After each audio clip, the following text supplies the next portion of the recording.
नमस्कार दोस्तों, आज के वीडियो में हम पढ़ेंगे पॉलिटिकल साइंस सेमेस्टर 5 का कोर 11 का कुछ महत्वपूर्ण टॉपिक जो साम्यवाद की प्रमुख सिद्धांतों और उसके विशेषताओं के बारे में पढ़ेंगे।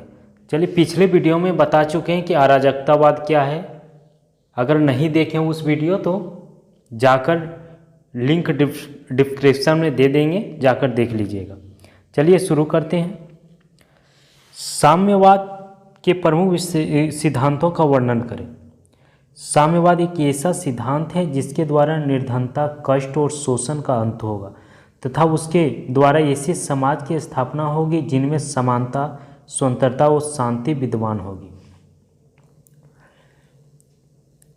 साम्यवाद अंग्रेजी भाषा के शब्द कम्युनिज्म का हिंदी अनुवाद है, जिसका अर्थ है संपत्ति पर संयुक्त रूप से स्वामित्व रखना और मिलकर उपभोग करना। 1840 में फ्रांस में छपने वाली पत्रिका, जिसका नाम था न्यू मॉरल वर्ल्ड, में सबसे पहले कम्युनिस्ट शब्द का प्रयोग किया गया था। इस शब्द का प्रयोग समाजवादी विचारक केबट के अनुयायियों के लिए किया गया था।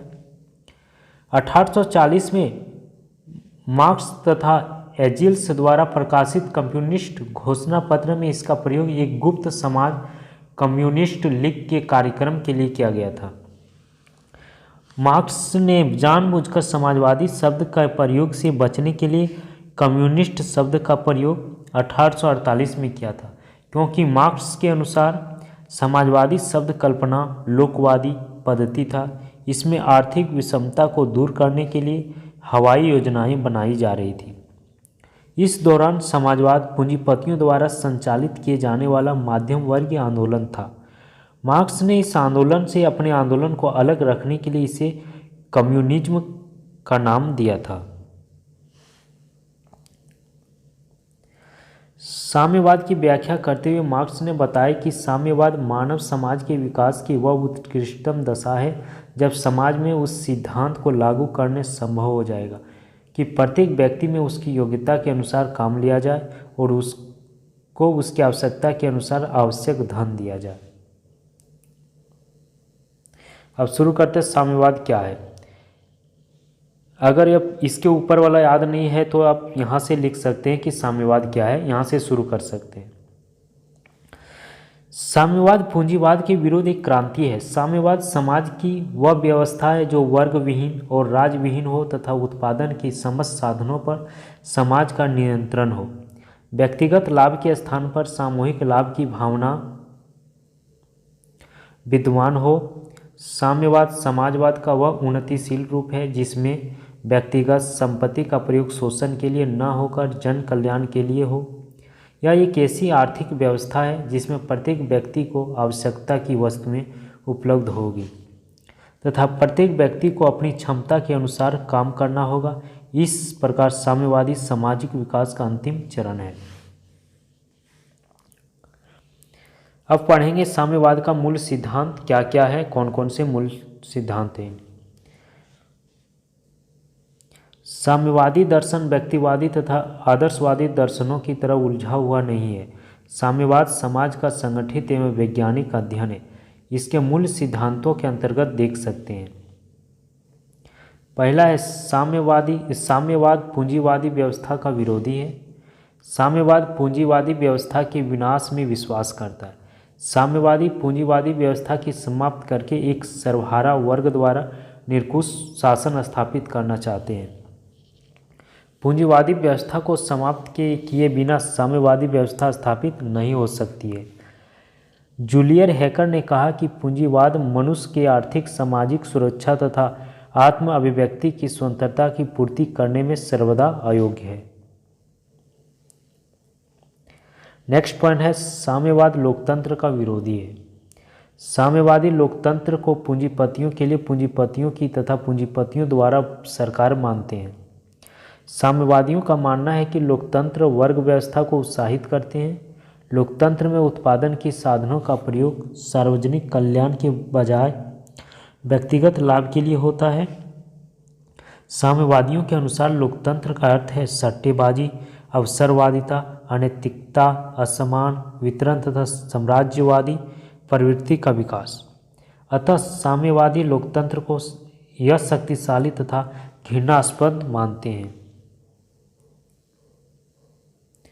नेक्स्ट पॉइंट है, साम्यवाद धर्म में आस्था नहीं रखता है, क्योंकि साम्यवादियों का मानना है कि प्रगतिशील विचारों के मार्ग में धर्म बाधा डालता है। धर्म गरीबों और आर्थिक गरीब व अमीरों को और आर्थिक अमीर होने का मार्ग दिखाया है। धर्म ने हमेशा से गरीब को भाग्यवादी का प्रमाण पत्र देकर उसके निष्क्रिय दास बनाना सिखाया है। राज के भांति धर्म ने वर्ग व्यवस्था को और भी जटिल बना दिया है। धर्म ने मनुष्य को अंधविश्वास बनाया है। इसी संदर्भ में मार्क्स ने भाग्यवादी दर्शन को शरारतपूर्ण तथा धर्म को जनता के लिए अफीम बताया था। धर्म का नाम लेकर जनता का आर्थिक तथा राजनीतिक शोषण किया जाता है। अतः साम्यवाद धर्म में विश्वास नहीं रखता है। नेक्स्ट पॉइंट है, साम्यवादी इतिहास की व्याख्या आर्थिक आधार पर करते हैं। साम्यवाद का मानना है कि मनुष्य के जीवन में जितना मूल्य आर्थिक चीज़ों का है उतना नैतिक, धार्मिक तथा अन्य किसी चीज़ का नहीं है। इतिहास में आर्थिक समस्या एक महत्वपूर्ण परिवर्तनकारी तत्व रहा है। साम्यवादियों का मानना है कि मनुष्य जाति की प्रगति व विकास विचारों द्वारा न होकर आर्थिक परिवर्तनों द्वारा होती है। इतिहासकार इतिहास को केवल राजा महाराजाओं तथा योद्धाओं की क्रियाओं का विवेचना मात्र समझते हैं। वे जब कभी किसी क्रांति व युद्ध का वर्णन करते हैं तो उसके आर्थिक पहलू को भूल जाते हैं। वे यह भी भूल जाते हैं कि सामाजिक परिवर्तन उत्पादन के साधनों का परिवर्तन के साथ चलते हैं। क्रांति, युद्ध और राजा महाराजाओं का वर्णन करते समय आर्थिक पहलू का भी वर्णन होना चाहिए, लेकिन ऐसा नहीं होता है। इसलिए साम्यवादी इतिहास की व्याख्या में आर्थिक पहलू को भी विवेचना करने में विश्वास करते हैं। नेक्स्ट पॉइंट है और पांचवा पॉइंट है, साम्यवादी वर्ग संघर्ष में अपनी आस्था बनाए रखते हैं। वैसे भी साम्यवादी दर्शन का एक महत्वपूर्ण सिद्धांत वर्ग संघर्ष है। साम्यवादी अपने वर्ग संघर्ष में दो वर्ग बनाते हैं, एक पूंजीपतियों का और दूसरा सर्वाहारी यानी मजदूरों का। जिनके पास धन का अभाव है उन्हीं दोनों वर्गों में संघर्ष की बात की जाती है, क्योंकि पूंजीवादी व्यवस्था में धन कुछ ही व्यक्तियों के हाथों में केंद्रित होता है। वे अपनी इस व्यक्तिगत पूंजी का प्रयोग सार्वजनिक लाभ के लिए न करके मजदूरों के शोषण के लिए करते हैं। साम्यवादियों के अनुसार यह वर्ग संघर्ष साम्यवादी समाज में ही संभव है। इन वर्ग संघर्ष आर्थिक समानता को स्थापित करने के लिए जरूरी माना जाता है। नेक्स्ट पॉइंट है, साम्यवादी द्वंद्वात्मक भौतिकवादी प्रणाली में विश्वास करते हैं। वैसे भी इस प्रणाली का प्रयोग साम्यवादियों के द्वारा ही किया हुआ है। साम्यवादियों का मानना है कि समाज का विकास इस प्रणाली के अंतर्विरोध के परिणाम ही है। इस प्रणाली के अनुसार समाज का विकास सीधे न होकर टेढ़े मेढ़े रूप से हुआ है। इस प्रणाली के मुख्यतः तीन अंग बताए गए: वाद, प्रतिवाद एवं संवाद। साम्यवाद, इसमें वाद का प्रारंभिक साम्यवाद, प्रतिवाद का औद्योगिक क्रांति के बाद आंतरिक काल और संवाद का साम्यवाद काल माना जाता है। अतः साम्यवादी लोग इस प्रणाली का प्रयोग समाज के प्रत्येक पहलू की व्याख्या करने के लिए करते हैं।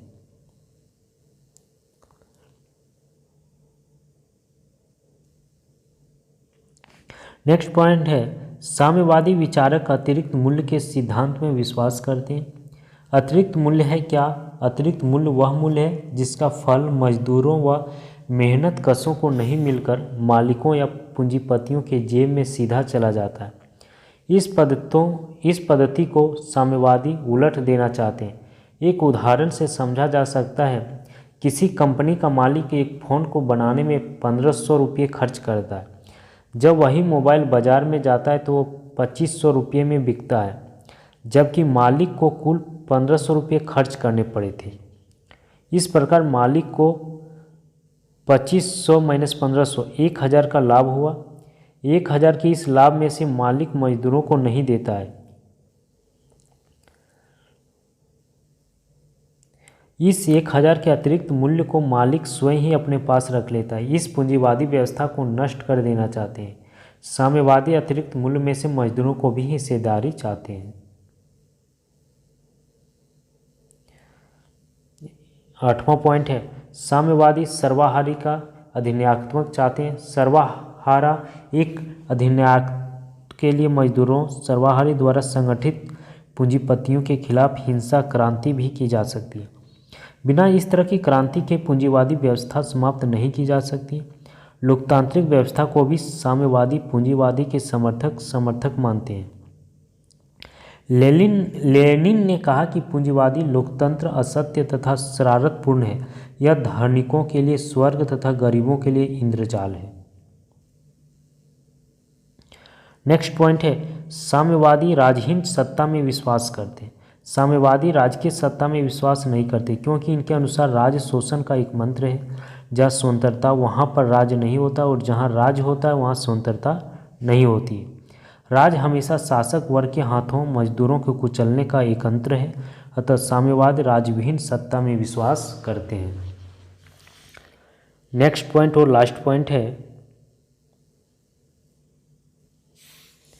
साम्यवादी अंतर्राष्ट्रीय साम्यवादी में विश्वास करते हैं। साम्यवादी अंतर्राष्ट्रीय विश्वास के शोषित वर्ग को पूंजीवादी वर्ग का शोषण से बचाने के लिए एक विश्वव्यापी आंदोलन है। साम्यवादियों को मानना है कि मजदूरों का कोई राष्ट्र या घर नहीं होता, विश्व के मजदूरों के हित सामान्य है, इसलिए दुनिया के मजदूरों को एक हो जाना चाहिए। अगर दुनिया के मजदूर एक होकर क्रांति करेंगे तो मार्क्स के अनुसार शासक वर्ग हिलने लगेगा।